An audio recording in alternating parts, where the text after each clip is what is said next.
Hello guys, এখন আমরা যাচ্ছি ঢাকায়। চলো, দাদি বাড়ি ছেড়ে চলে যাচ্ছি। আবার কোনো লম্বা ছুটি পেলে হয়তো আসবো। দাদি আমাকে এগিয়ে দেওয়ার জন্য তার সাথে সাথে অনেক পথ হাঁটলো। নারীরা এরকমই, এগিয়ে দিতে আসবে। আবার একটা অটোরিকশা ডাকলো।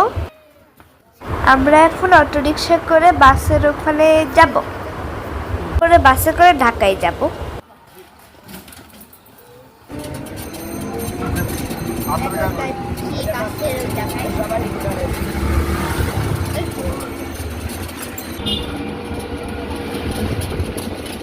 বাসটা চলতে শুরু করলো।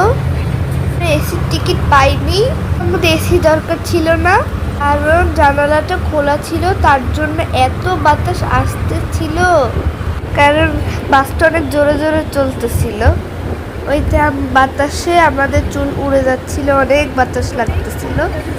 তো বাতাস আমার অনেক ভালো লাগতেছিল। দাদি আছে বলে দাদা বাড়িটা অনেক সুন্দর।